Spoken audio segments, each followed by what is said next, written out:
Oi, eu sou a Helena. Na noite em que minha vida mudou, minha própria mãe me pegou pelo braço, me encurralou na entrada de um salão de festas lotado e sussurrou no meu ouvido: "A gente mais rica da cidade vai estar aqui. Sente-se no canto mais longe e nem pense em chamar a atenção." Aquelas palavras soaram como um tapa, um lembrete gelado de que, para ela, eu não era uma filha, mas sim um problema de imagem que precisava ser escondido. Eu me senti como um segredo vergonhoso, uma peça defeituosa na família perfeita que ela se esforçava tanto para projetar. Você já se sentiu como um estorvo na sua própria família? Como se sua simples presença fosse um inconveniente? Antes de eu te contar o que aconteceu quando as luzes do palco se acenderam e minha mãe ficou pálida, deixe um comentário me dizendo de onde você está assistindo e inscreva-se no canal.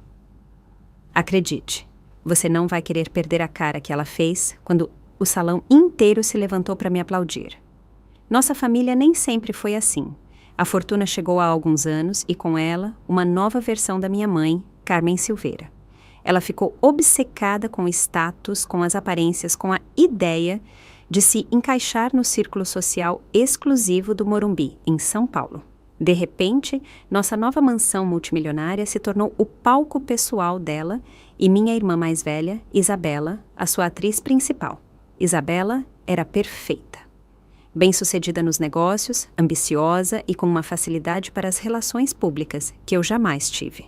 Eu, em contrapartida, era a pianista, a sonhadora, a que se agarrava a uma arte que minha mãe considerava inútil e pouco rentável. Meu pai, Ricardo Silveira, estava sempre ausente, submerso no trabalho que financiava esse novo estilo de vida, tornando-se um espectador passivo da crescente rachadura emocional que se abria em nossa casa. A injustiça não era um evento isolado, mas sim o ar que eu respirava todos os dias. O símbolo mais doloroso da minha invisibilidade era o piano do meu vovô. Era um velho piano vertical Steinway, com a madeira gasta por décadas de uso e algumas teclas de marfim amareladas que guardavam as impressões digitais dele. Ele tinha me ensinado a tocar, a encontrar minha voz na música quando as palavras não eram suficientes. Para mim, aquele piano não era um simples móvel. Era minha herança, meu refúgio, o único lugar onde eu sentia que podia ser eu mesma sem ser julgada. Mas na nossa mansão nova e moderna não havia espaço para algo com tanta história e tão pouco brilho. Carmen o relegou a um pequeno quartinho de depósito no segundo andar, junto a caixas velhas e móveis que já não combinavam com sua nova estética de decoração. Toda vez que eu entrava naquele cômodo frio e empoeirado, sentia que estava visitando a mim mesma no exílio. Em um contraste brutal, a sala de estar principal da casa era um santuário para a Isabela. Sobre a lareira de mármore, sob uma iluminação perfeitamente planejada, descansavam seus troféus e prêmios de negócios. Eram estatuetas de cristal e placas de metal polido que proclamavam suas conquistas como jovem empresária do ano ou líder em inovação financeira. Minha mãe os limpava pessoalmente todos os dias e não perdia a chance de mostrá-los a cada convidado que cruzava nossa porta. "Essa é a minha Isa, sempre no topo", ela dizia com um orgulho que lhe escorria pelos poros. Esses objetos frios e brilhantes eram a representação física do que minha família valorizava. O sucesso tangível, o poder econômico, o reconhecimento público. Minha música, em compensação, era intangível, emocional e, portanto, para minha mãe, completamente irrelevante. Eu me lembro de um jantar, meses atrás, com alguns sócios do meu pai. Um dos convidados, um homem mais velho e gentil, me perguntou sobre meus interesses. Mal abri a boca para falar da minha paixão pelo piano, minha mãe me interrompeu com uma risadinha condescendente. "Ah, a Helena e a música dela", ela disse como se falasse de um bichinho de estimação adorável. "É o passatempo infantil dela. Mantenha-la ocupada enquanto Isabela constrói um império."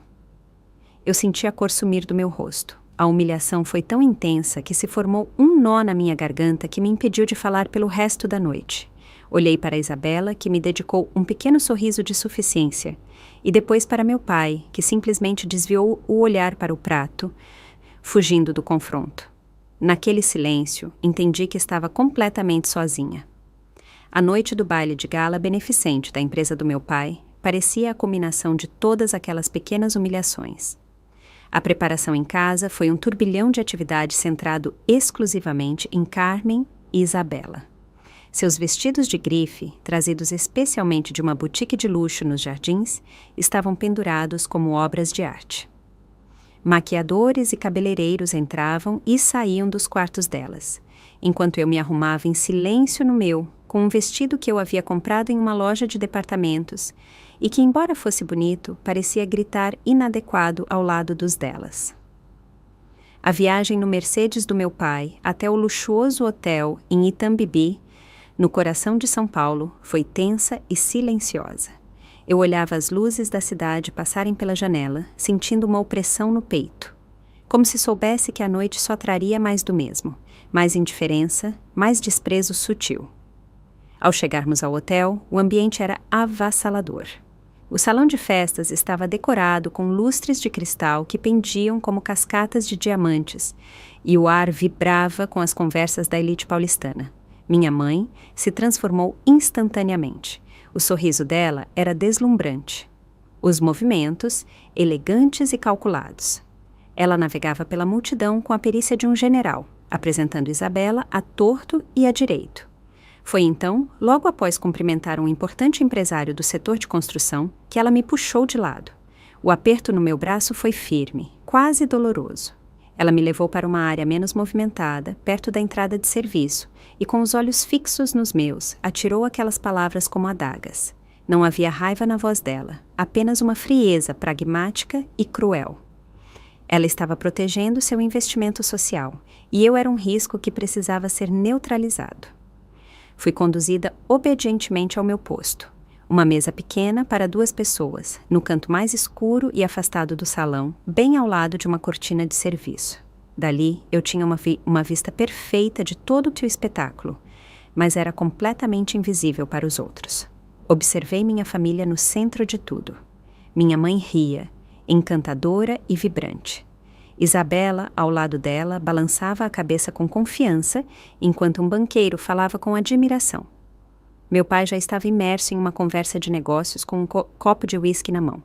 Eles formavam a imagem perfeita de uma família poderosa e unida, e eu era o satélite esquecido, girando em uma órbita tão distante que minha existência era apenas uma nota de rodapé na grande noite deles. O som das risadas e o tinido das taças chegavam até mim como um eco distante, reforçando a muralha de cristal que me separava deles. Para evitar que as lágrimas rolassem pelo meu rosto, peguei o programa de gala que estava sobre a mesa. Era um livrinho de papel acetinado, grosso e elegante, com o logo da empresa do meu pai gravado em letras douradas. Comecei a folheá-lo sem nenhum interesse real, apenas para ocupar minhas mãos e minha mente com algo que não fosse a dor surda no meu peito. Passei as páginas dos discursos, a lista dos itens do leilão, as biografias dos homenageados. E então, na sessão de entretenimento, meus olhos pararam em uma pequena nota em itálico, quase oculta no fim da página. Lamentamos informar que nosso pianista convidado, o Sr. Arthur Menezes, cancelou sua apresentação desta noite devido a uma doença imprevista. No meio da escuridão do meu canto, uma pequena faísca se acendeu dentro de mim. Não era um plano, nem sequer uma ideia clara. Era apenas uma possibilidade, um lampejo de luz em um lugar onde eu achava que já não restava nenhuma. Meu coração disparou, uma batida seca e rápida contra as costelas. A frase no programa parecia brilhar na penumbra do meu canto, um convite e uma sentença ao mesmo tempo.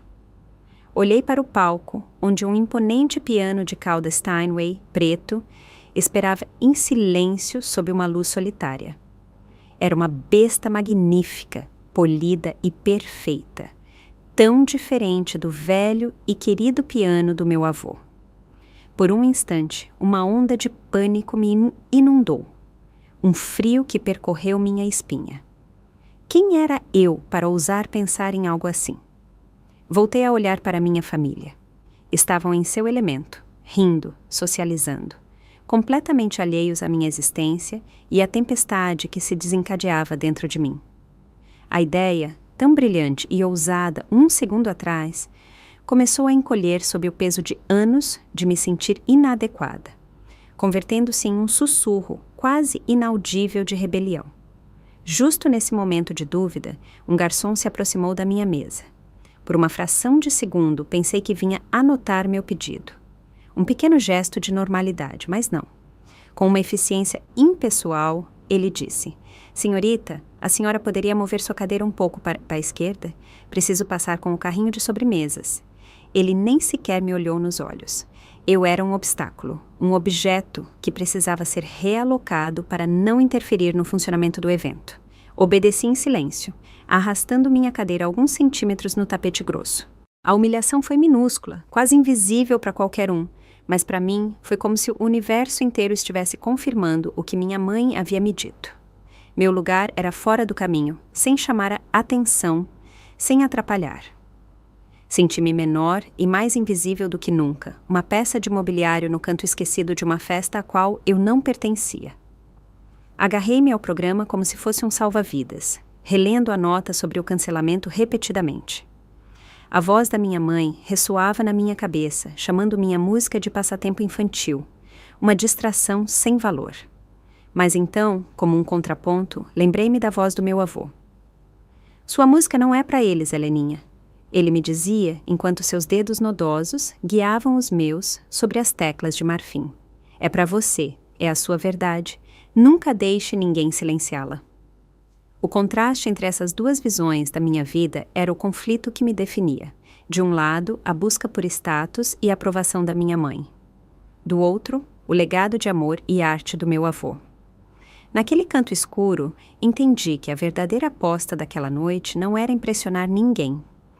Era decidir qual dessas duas vozes ganharia a batalha pela minha alma. Levantei o olhar e meus olhos se cruzaram com os de Rafael Gomes, o assistente do meu pai. Ele estava perto de uma das colunas do salão, observando a multidão com sua habitual discrição.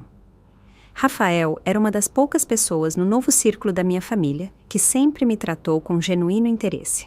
Às vezes, quando ele visitava casa a trabalho, ele dava uma espiada no quartinho de depósito e me perguntava qual peça eu estava praticando.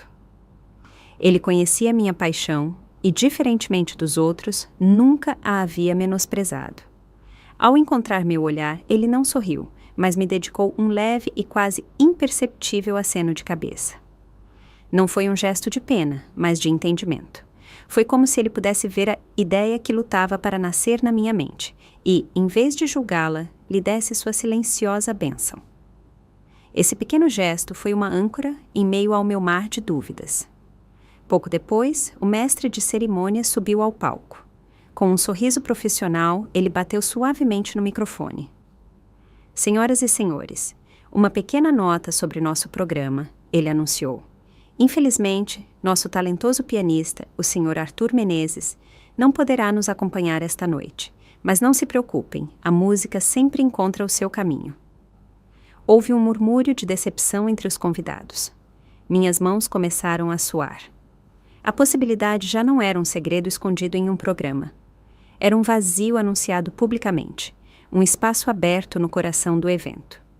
A atenção de todos se dirigiu por um momento ao piano solitário no palco, agora um símbolo de uma promessa quebrada.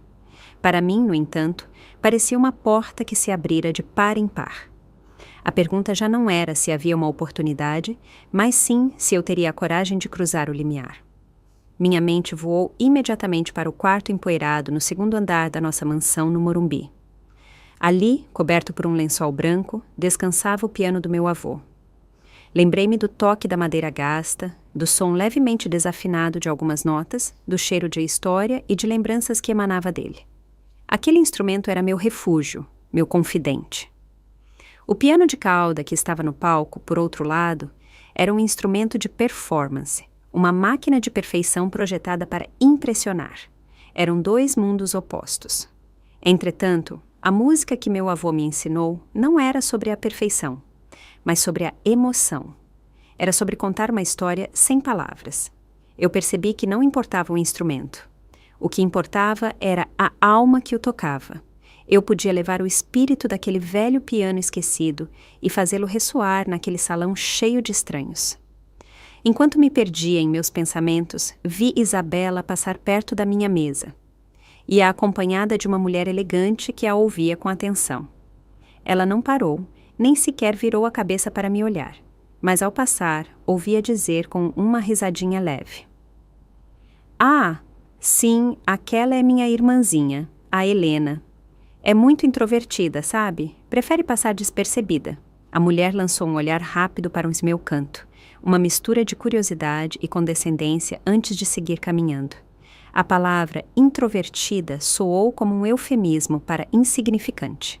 Não era a crueldade da minha mãe, mas algo pior, uma anulação casual, uma forma de me apagar do mapa familiar diante dos outros, como se eu fosse uma nota de rodapé na biografia brilhante da vida dela. A dor foi aguda e gélida, um lembrete de que, para minha própria irmã, eu também era um inconveniente social. Do meu posto de observação, eu podia analisar a dinâmica de poder do salão. Minha mãe era a rainha indiscutível. Movimentava-se com uma graça calculada, seu vestido de seda ondulando ao passar. Eu a vi rir com um político local, tocar o braço da esposa de um banqueiro, apresentar Isabela a um investidor com um orgulho que era quase palpável. Cada gesto, cada palavra era uma transação feita para aumentar seu capital social. Meu pai, Ricardo, estava ao lado dela, mas era mais um consorte do que um rei. Seu papel era financiar o espetáculo, sorrir quando era necessário e assinar os cheques que mantinham esse teatro em funcionamento. Nesse ecossistema, o valor era medido em contatos, em influência, na capacidade de projetar uma imagem de sucesso impecável. Eu, com minha paixão intangível e minha falta de ambição material, não era moeda de troca. No balanço final da minha mãe, eu era um prejuízo líquido.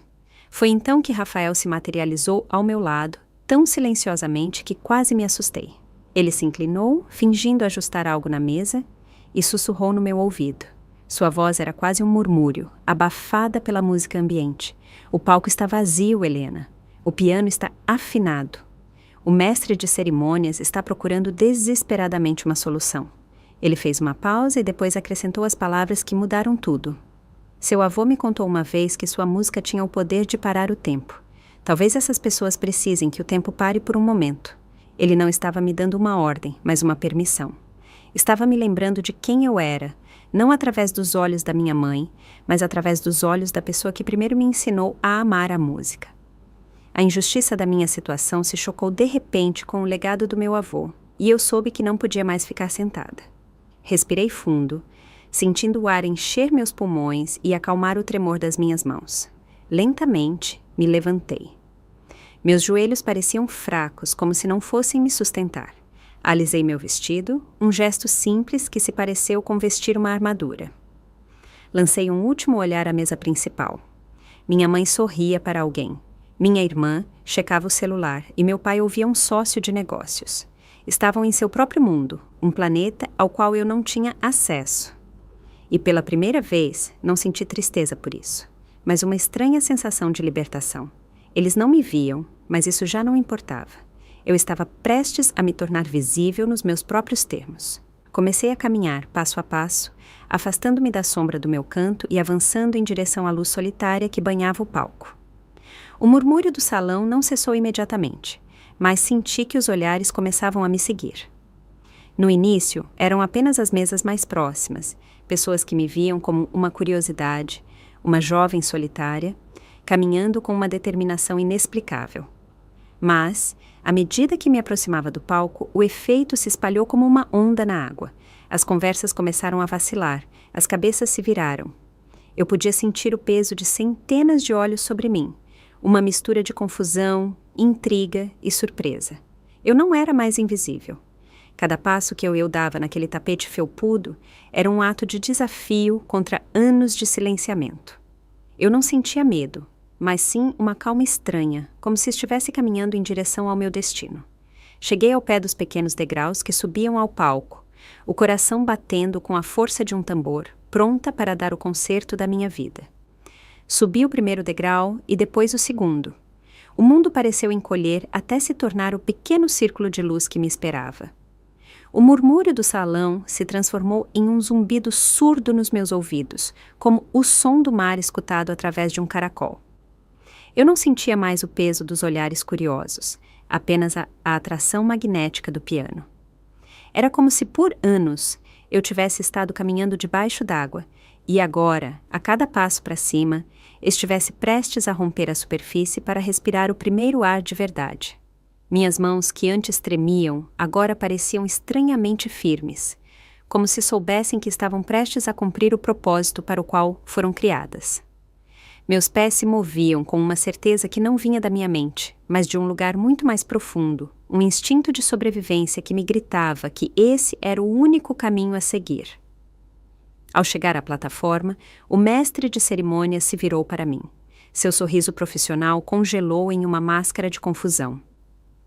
Ele era um homem de meia-idade, com o cabelo perfeitamente penteado e um terno impecável, claramente acostumado a ter o controle absoluto de cada segundo do evento. Ele abriu a boca para dizer algo, provavelmente para me deter para perguntar o que diabos eu pensava que estava fazendo. Nossos olhos se encontraram por um instante. Não sei o que ele viu nos meus. Talvez não tenha visto a filha invisível de Ricardo, mas sim alguém que não tinha absolutamente nada a perder. Antes que ele pudesse pronunciar uma palavra, inclinei a cabeça levemente e sussurrei com uma voz que mal reconheci como a minha. Por favor, só uma música. Meu tom não era suplicante, mas firme. Foi uma declaração, não um pedido. Ele ficou imóvel, surpreso com a minha audácia, e em sua hesitação encontrei minha oportunidade. Passei por ele sem esperar uma resposta e caminhei diretamente para o piano. Era ainda mais imponente de perto. A madeira preta laqueada brilhava sob as luzes do palco, refletindo uma versão distorcida e alongada do meu rosto. Não cheirava a história como o do meu avô. Cheirava a couro e a potencial não explorado. Sentei-me no banquinho de couro, que estava frio ao toque. Por um momento, o pânico ameaçou retornar. A imensidão do salão se abriu à minha frente. Um mar de rostos anônimos e mesas elegantemente decoradas. Senti uma pontada da velha insegurança, a voz da minha mãe sussurrando na minha mente que eu não pertencia àquele lugar. Mas então eu coloquei as pontas dos meus dedos sobre as teclas. O contato foi como uma descarga elétrica, uma âncora que me conectou novamente à terra, ao meu propósito. O piano não me julgava, apenas esperava. Foi nesse preciso instante, enquanto meus dedos se familiarizavam com as teclas, que levantei o olhar e meus olhos encontraram a mesa principal. Eu a vi. Minha mãe, Carmen, estava me encarando. Sua conversa tinha parado no meio de uma frase. O sorriso encantador que ela dedicava a um importante empresário havia desaparecido, substituído por uma expressão de pura incredulidade. Seus olhos, normalmente brilhantes e cheios de cálculo social, estavam arregalados, fixos em mim com uma mistura de horror e fúria glacial. Não havia surpresa, não havia preocupação. Havia a indignação de alguém cujo roteiro perfeitamente escrito acabava de ser estraçalhado por um ator secundário que ousara improvisar. O rosto dela ficou pálido sob a maquiagem cara, e eu vi como ela apertava a mandíbula com tanta força que um pequeno músculo tremia na bochecha. O mundo parou. No olhar dela, eu vi a condenação. Ao lado dela, a reação de Isabela foi diferente, mas igualmente reveladora. Sua primeira reação foi de vergonha. Eu vi como as bochechas dela coraram e como ela lançou um olhar rápido para as mesas ao redor, como se quisesse medir o dano à sua imagem. Sua linguagem corporal gritava desconforto. Ela encolheu-se ligeiramente no assento, como se desejasse que o chão a engolisse junto comigo. Ela não olhava diretamente para mim, mas alternava o olhar entre minha figura no palco e sua taça de champanhe, como se não pudesse decidir o que era mais insuportável. E meu pai, Ricardo, parecia simplesmente perdido. Seu rosto, normalmente ocupado pelos negócios, estava cheio de uma confusão avassaladora. Ele olhava para mim como se estivesse vendo uma estranha, uma filha que ele não sabia que existia. Em seus olhos não havia raiva, apenas um profundo desconcerto que, de alguma forma, doía mais do que a fúria da minha mãe. O olhar da minha mãe era um laser tentando me perfurar, ordenando-me em silêncio que eu me levantasse daquele banco e desaparecesse novamente no meu canto. Por uma fração de segundo, ela quase conseguiu. O peso da desaprovação dela era uma força física que eu havia aprendido a obedecer a vida toda. Senti meus ombros se curvarem, como a dúvida voltando a envenenar minha determinação. O que eu estava fazendo? Eu estava prestes a cometer o maior ato de desobediência da minha vida, na frente das únicas pessoas cuja opinião, segundo ela, importava. Mas então a imagem do meu avô surgiu na minha mente, tão clara como se ele estivesse sentado ao meu lado. Lembrei-me das mãos enrugadas dele sobre as minhas, da voz dele me dizendo: "A música é a única linguagem que nunca mente, Heleninha. Deixa a sua contar a sua verdade." A verdade, essa era a palavra-chave. Minha verdade tinha sido silenciada por tempo demais. Com uma nova resolução, desviei o olhar da minha família, quebrei o contato visual com minha mãe, um ato que se pareceu com cortar a última corda que me prendia ao controle dela. Eu me virei completamente para o piano, dando as costas ao público e às expectativas deles. Naquele momento, o salão, minha família, o baile de gala, tudo desapareceu. Só existíamos o piano e eu. O silêncio na sala era agora total, tenso e expectante. Não era um silêncio de confusão, mas de antecipação. Eu podia senti-lo no ar, uma energia coletiva contida esperando para ser liberada. O mestre de cerimônias havia se retirado para um lado do palco, observando-me com uma expressão indecifrável. Ele havia me cedido um momento. Ninguém ia me deter. A escolha era inteiramente minha. Coloquei minhas mãos sobre o teclado, sentindo o equilíbrio perfeito das teclas sob meus dedos. Eram suaves e frias, uma tela em branco. Diferentemente das teclas amareladas e gastas do piano do meu avô, estas não tinham história. A história eu ia dar. Respirei fundo e segurei o ar por um segundo, saboreando aquele instante de calma antes da tempestade. Pensei na peça que meu avô havia me ensinado, uma composição dele cheia de melancolia, mas também de uma esperança feroz. Não era uma peça para impressionar com virtuosismo técnico, mas para despir a alma. Era a história de um homem que havia encontrado a beleza em meio à dor. E agora seria a minha história também. Era a única resposta que eu podia dar à humilhação, a única forma de reivindicar minha voz. Fechei os olhos por um instante. Eu não estava mais no baile de gala beneficente em um hotel luxuoso de Itambibi. Eu estava de volta àquele pequeno quarto empoeirado da nossa mansão no Morumbi, com o cheiro de madeira velha e de lembranças. Senti o espírito do meu avô ao meu lado, sua presença tranquilizadora envolvendo-me como um cobertor quente. O legado dele não era o dinheiro ou o status que minha mãe tanto ansiava. Era essa música, esse refúgio, essa verdade inabalável que vivia dentro de mim. E no silêncio absoluto daquele salão cheio de estranhos, com o coração batendo no ritmo da melodia que estava para nascer, preparei-me para contar a todos quem eu era de verdade. Eu ia tocar não para eles, nem para minha família, mas para a menina que se escondia em um canto e para o homem que a ensinou a voar. O ar vibrava com a tensão acumulada. Eu podia sentir centenas de pares de olhos fixos nas minhas costas. Cada um com uma pergunta diferente. Quem era essa garota? O que ela ia fazer? A curiosidade havia substituído completamente a indiferença.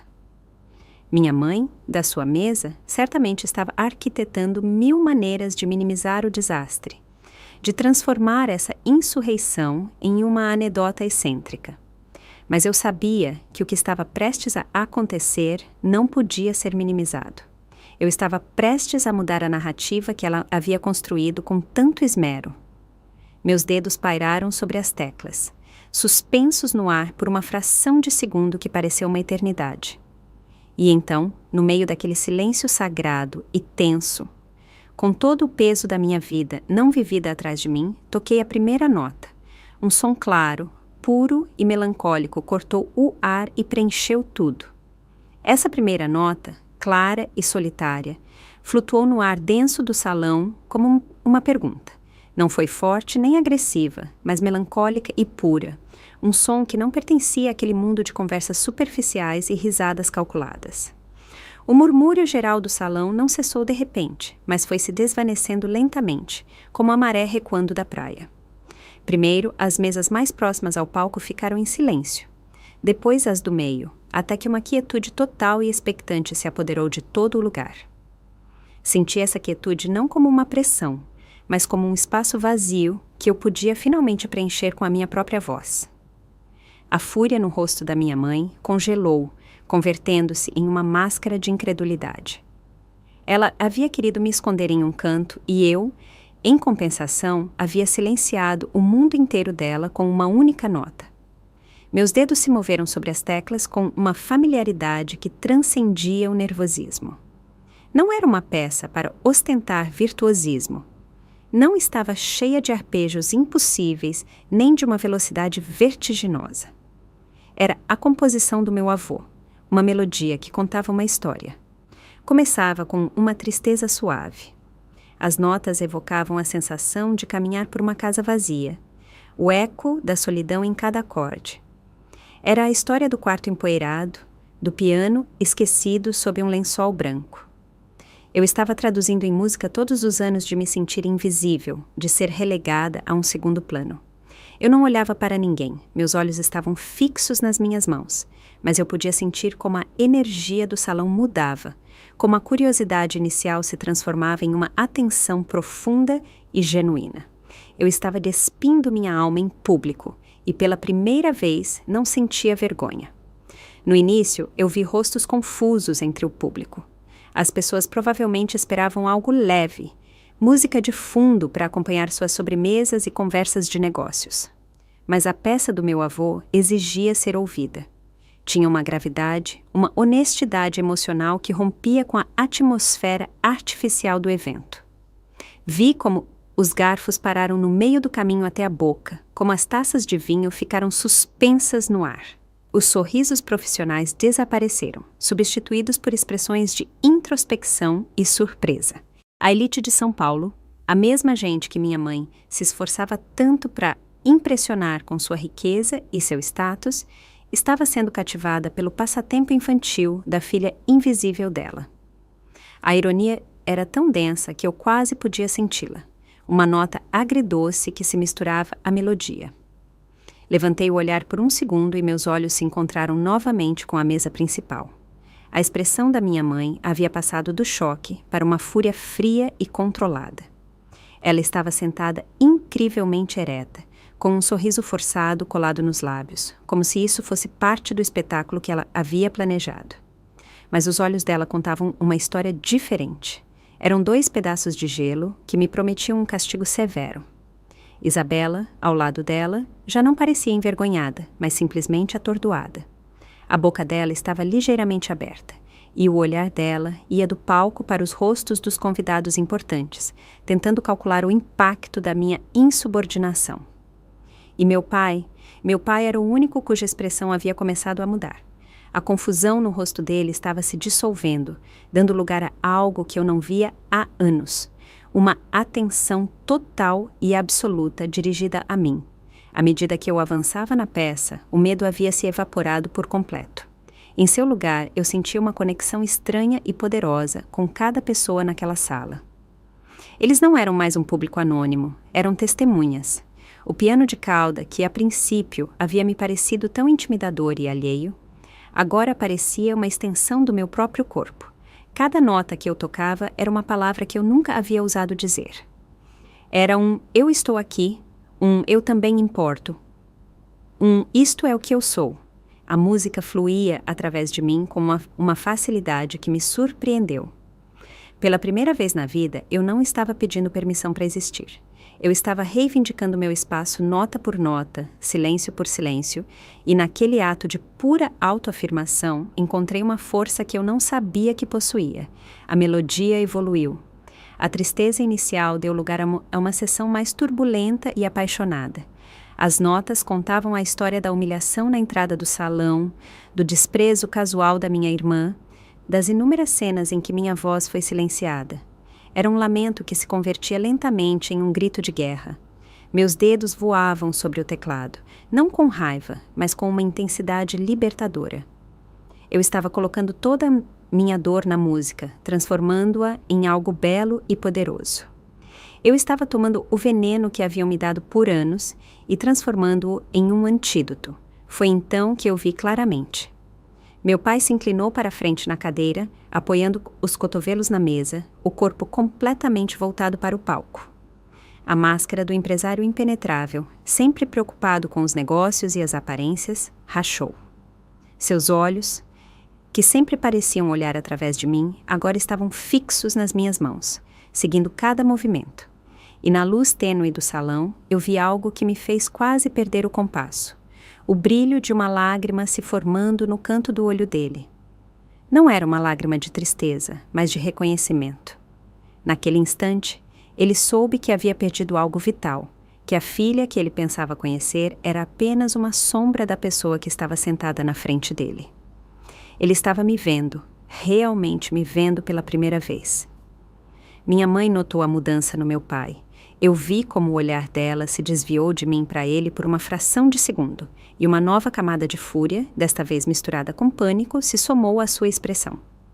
O fato de meu pai estar comovido era uma traição à narrativa dela, uma rachadura na fachada familiar que ela havia construído. O controle dela estava desmoronando na frente da mesma plateia que ela tentava conquistar.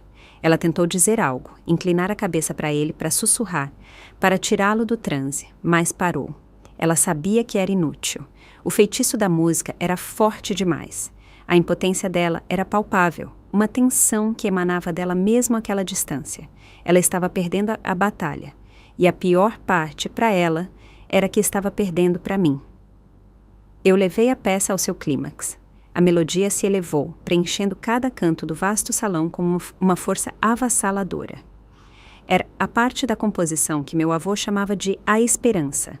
Era uma torrente de notas que falavam de resiliência, da beleza que se recusa a ser extinta. Coloquei tudo o que me restava naqueles últimos compassos. Toda a humilhação, toda a solidão, toda a determinação silenciosa que havia se acumulado dentro de mim, canalizou-se através dos meus dedos e explodiu em um som majestoso e desafiador. Era a minha declaração final, o meu ponto final.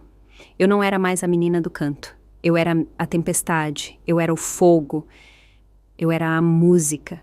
E naquele momento, sob as luzes do palco, eu me senti mais eu mesma do que nunca. A última nota vibrou no ar, ressoando com uma clareza cristalina que pareceu durar uma eternidade. Minhas mãos ficaram suspensas sobre o teclado enquanto o som se desvanecia lentamente até desaparecer por completo. E então, nada. Um silêncio. Mas não era um silêncio vazio. Era um silêncio denso, pesado, carregado com a emoção de tudo o que acabara de acontecer. Eu podia sentir a respiração coletiva de centenas de pessoas contida em seus peitos, naquele silêncio absoluto que durou talvez 2 ou 3 segundos, mas pareceu uma vida inteira. Eu soube que havia vencido. Eu não precisava dos aplausos. Aquele momento de quietude total, de reconhecimento compartilhado, foi a minha verdadeira ovação. Era a prova irrefutável de que minha voz finalmente havia sido ouvida. E então, o primeiro aplauso rompeu o silêncio. Não foi uma ovação imediata e estrondosa, mas um som solitário, deliberado e ressonante. Veio de um homem mais velho, sentado em uma das mesas principais, o conhecido Dr. Olavo Medeiros, um magnata da construção que minha mãe vinha cortejando a noite toda com seu melhor repertório de charme. Ele se levantou lentamente, sem desviar o olhar de mim, e suas mãos se juntaram em uma salva de palmas firme e cheia de respeito. Não era uma cortesia social, era um veredito. Naquele instante, o gesto dele validou minha música de uma forma que minha própria família nunca havia feito. Aquele único par de mãos aplaudindo foi o fósforo que acendeu o campo. A autoridade do gesto dele deu permissão ao resto do salão para sentir, para reagir sem filtros. E o mundo que minha mãe havia construído com tanto cuidado começou a tremer em seus alicerces. Como uma onda que segue a primeira, o resto do salão se levantou. O som cresceu exponencialmente, um estrondo de aclamação que me atingiu com uma força física. Não era o aplauso educado que se dá a um artista de fundo. Era uma ovação de pé, apaixonada e genuína. O som preenchia cada canto, rebatia nos lustres de cristal e vibrava através do piso de madeira até chegar a mim, sentada no banquinho do piano. Era um rugido de aceitação, um coro de centenas de estranhos que, no decorrer de poucos minutos, haviam entendido minha história melhor do que minha própria mãe em 24 anos. Eu permaneci imóvel, absorvendo aquela onda de som, sentindo-a lavar anos de dúvidas e humilhações, deixando-me limpa e trêmula na margem de uma nova realidade. Era o som mais bonito que eu já tinha ouvido na vida. Lentamente, como se estivesse despertando de um longo sonho, eu me virei no banquinho para encarar a plateia. Minha visão estava turva pelas lágrimas que finalmente rolavam pelo meu rosto, mas não eram lágrimas de dor, eram de libertação. Eu vi um mar de rostos sorridentes, de pessoas comovidas, de estranhos que me olhavam com uma admiração que me tirava o fôlego. Eles eram a elite de São Paulo, a gente importante que minha mãe usava como régua para medir o valor das pessoas. E eles, todos eles, estavam de pé por mim, pelo meu passatempo infantil. A ironia era tão profunda e tão perfeita que uma pequena risada, quase um soluço, escapou dos meus lábios. Eu tinha entrado naquele salão como um segredo vergonhoso e agora era o centro do universo deles. O canto escuro para o qual haviam me confinado havia se tornado o palco principal e as luzes me pertenciam. Meu olhar buscou instintivamente a mesa da minha família, o epicentro do terremoto que eu acabara de provocar, e eu os vi. Carmen estava de um branco doentio que nem sua maquiagem cara conseguia disfarçar. Ela se havia levantado com o resto, mas era um autômato, um gesto mecânico para não destoar. O sorriso dela estava congelado em uma careta horrível. Os olhos fixos em mim, com uma expressão vazia, como se estivesse vendo um fantasma. O choque havia aniquilado a fúria dela, deixando-a exposta e sem palavras. Todo o poder dela, toda a sua autoridade social, havia se desvanecido no ar com a última nota da minha canção. Ela havia sido derrotada em seu próprio campo de batalha, com suas próprias armas, na frente do seu próprio público. Ela estava vendo como o troféu que havia polido com tanto esmero, Isabela, era ofuscado pela relíquia que ela havia escondido no depósito. Isabela, ao lado dela, também aplaudia, mas os olhos dela denunciavam a tempestade que se travava em seu interior. O rosto dela era uma mistura indecifrável de espanto, ciúme e uma forma de respeito a contragosto que ela nunca havia me demonstrado antes. Ela olhava de mim para os rostos dos magnatas e socialites que nos rodeavam, e eu pude ver como as peças se encaixavam na mente pragmática dela. Ela estava se dando conta de que o tipo de poder que eu acabara de demonstrar não podia ser comprado, herdado, nem conseguido através de contatos. Era algo autêntico, algo que ela, com todos os seus prêmios de negócios e seu sucesso calculado, jamais poderia possuir. Naquele momento, seus brilhantes troféus de cristal na prateleira da lareira da nossa mansão no Morumbi perderam todo o brilho. Eram objetos frios, enquanto minha música estava viva e respirava. Mas foi a reação do meu pai que finalmente rompeu a represa das minhas emoções. Ricardo não estava apenas de pé. Ele estava na primeira fila da ovação. O aplauso dele era o mais forte, o mais entusiasmado, e as lágrimas corriam livremente pelo rosto dele, sem nenhuma tentativa de escondê-las. Não eram as lágrimas de um empresário comovido por uma melodia bonita. Eram as lágrimas de um pai que acabava de despertar para uma verdade devastadora, que havia estado cego por anos. Seus olhos, fixos nos meus, estavam cheios de um orgulho tão intenso que doía, mas também de um arrependimento profundo e palpável. Através da distância que nos separava, os lábios dele formaram duas palavras silenciosas que eu li com total clareza: perdoa-me. E naquele instante, eu soube que algo fundamental na nossa família havia se quebrado e se reconstruído para sempre.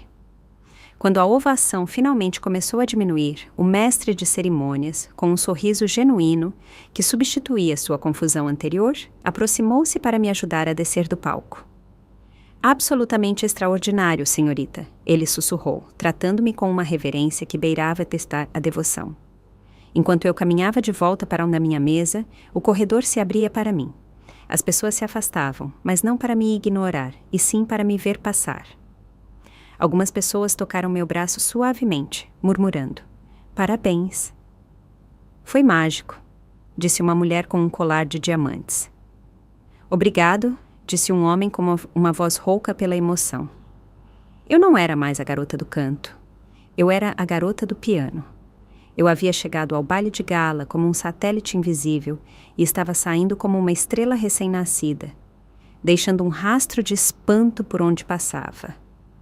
Chegar à mesa da minha família foi como entrar no olho de um furacão. O ar estava carregado de uma tensão elétrica.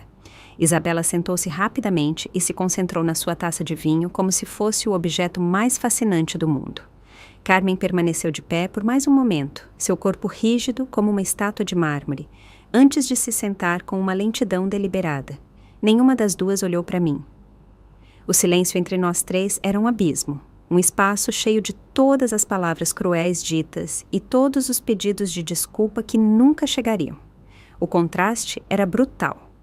Eu tinha acabado de receber o calor e a admiração de um salão cheio de estranhos, apenas para ser recebida pelo frio glacial da minha própria mãe e irmã.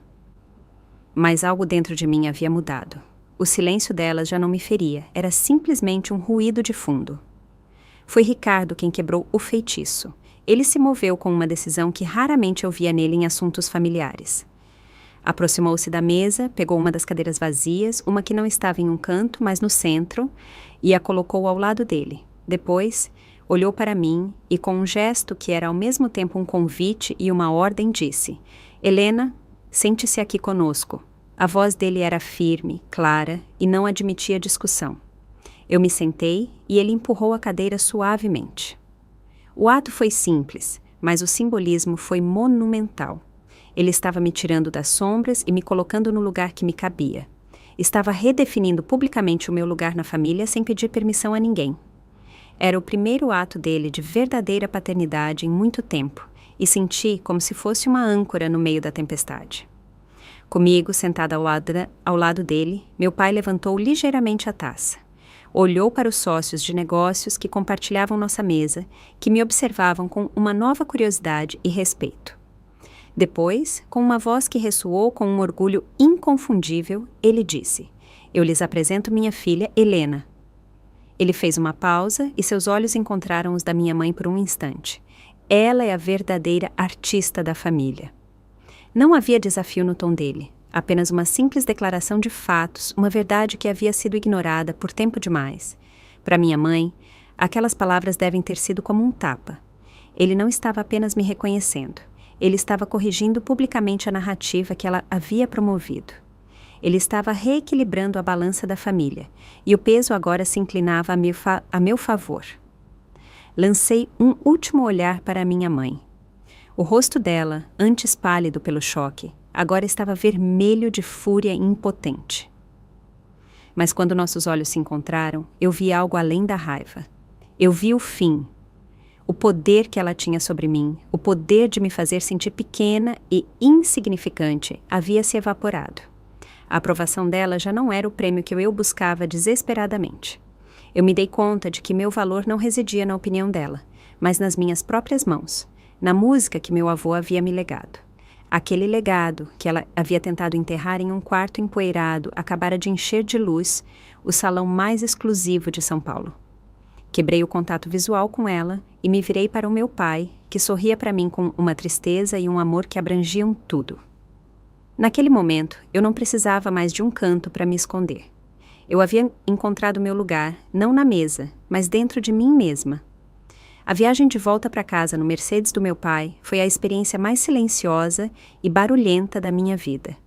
Ricardo dirigia, os nós dos dedos brancos apertando o volante, mas de vez em quando ele me lançava um olhar pelo espelho retrovisor, um olhar que era uma mistura de orgulho e desculpa. Eu ia sentada atrás dele, sentindo pela primeira vez que eu ocupava um espaço real naquele carro. Carmen estava no banco do carona, rígida como uma estátua, olhando pela janela as luzes da cidade que passavam. Ela não disse uma única palavra. O silêncio dela era um grito de guerra, uma promessa de represálias. Isabela, ao meu lado, dedicava-se a olhar o celular com uma intensidade que era claramente fingida.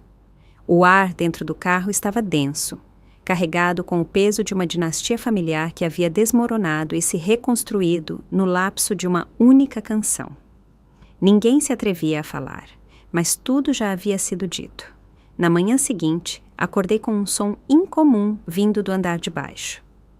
Não eram as vozes suaves do pessoal de serviço, mas o ruído surdo de algo pesado sendo movido com cuidado. Desci as escadas e encontrei meu pai no hall de entrada, supervisionando 2 homens de uma empresa de mudanças. Eles estavam manobrando com uma perícia incrível o velho piano do meu avô para tirá-lo do quarto de depósito. Meu pai se virou ao me ver e em seus olhos havia uma determinação que raramente eu havia visto nele fora de uma sala de reuniões. "Bom dia, Helena", ele disse com uma voz tranquila, mas firme. "Eu pensei que este instrumento merecia um lugar melhor. Vamos levá-lo para ser restaurado e afinado por completo. E depois o colocaremos onde ele sempre deveria ter estado." Ele não precisou dizer onde era esse lugar. O gesto dele era uma declaração, uma correção de uma injustiça que ele havia permitido por tempo demais. Nesse exato momento, Carmen apareceu no alto da escada, envolta em seu robe de seda. O rosto dela, ao ver a cena, se contraiu em uma máscara de fúria glacial. "Ricardo, o que significa isso?" Ela sibilou, a voz cortante como vidro quebrado. Meu pai não se alterou, olhou-a diretamente nos olhos e respondeu com uma calma desarmadora. "Significa que as coisas vão mudar, Carmen. Esta casa vai honrar o verdadeiro talento, não apenas os troféus." Ela desceu a essa escada, parando a poucos passos de mim. Olhou para mim como se eu fosse um inseto que acabara de arruinar o jardim perfeito dela. "Você arruinou tudo." Ela me disse em voz baixa, cada palavra carregada de veneno.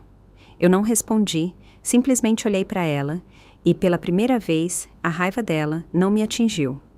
Ela ricocheteou contra um escudo invisível que eu não sabia que tinha. O poder dela sobre mim havia se quebrado para sempre. Mais tarde naquele dia, encontrei Isabela na cozinha. Ela estava preparando um café. Os movimentos dela eram rígidos e deliberados. O silêncio entre nós duas foi incômodo até que ela finalmente falou sem olhar para mim. "Eu nunca soube que você tocava assim", ela disse.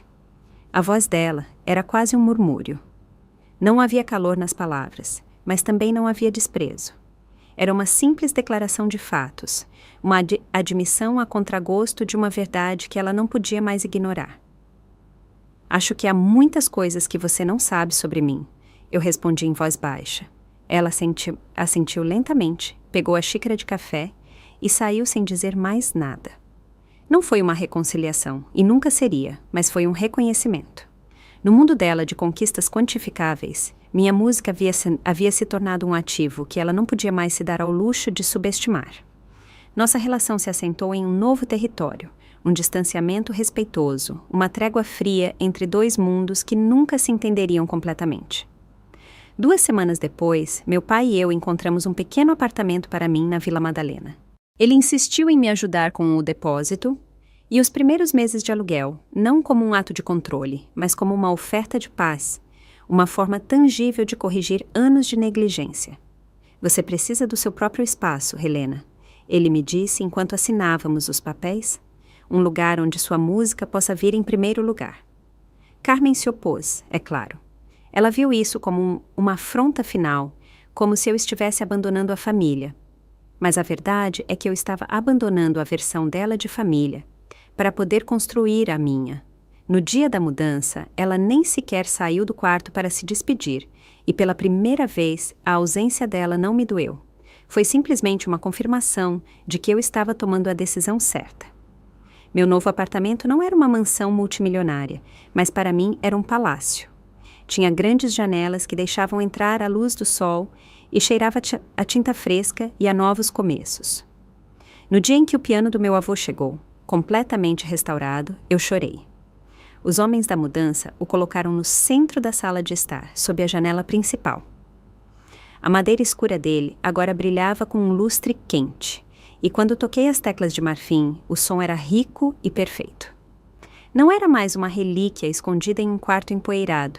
Era o coração do meu lar, a âncora da minha nova vida. Todos os dias eu me sentava para tocar, não para praticar para uma audição ou para impressionar alguém, mas simplesmente pelo prazer de fazê-lo. A música já não era meu refúgio do mundo, era a minha forma de viver nele. Uma semana depois de me mudar, recebi um telefonema. Era o assistente do magnata da construção que havia se levantado primeiro no baile de gala, o Dr. Olavo Medeiros. Ele me disse que o chefe dele havia ficado profundamente comovido com a minha performance e queria me oferecer algo. Não era um contrato de gravação nem uma turnê mundial, mas algo muito mais real e valioso. A fundação dele financiava uma bolsa integral para um mestrado em performance de piano numa instituição de renome no Rio de Janeiro, e ele queria me patrocinar pessoalmente. A oferta me tirou o fôlego. O passatempo infantil, que minha mãe havia desprezado, tinha se tornado a chave que abria a porta para o meu futuro. Um futuro que eu mesma havia criado com as minhas próprias mãos em uma única noite de rebelião silenciosa. Os meses que se seguiram estabeleceram a nova ordem da minha vida. Eu falava com meu pai várias vezes por semana. Ele me perguntava sobre minha música, sobre meus planos para o Rio de Janeiro, sobre as pequenas coisas do meu dia a dia. Ele estava conhecendo a filha dele e eu estava conhecendo o meu pai. Com Isabela, o contato era mínimo, limitado a mensagens de texto em aniversários e feriados. Mantínhamos uma distância cordial, como duas sócias de negócios que respeitam o território uma da outra. Carmen eu não voltei a ver. Soube pelo meu pai que ela se recusava a pronunciar meu nome. Eu não esperava um pedido de desculpa, e já não precisava dele.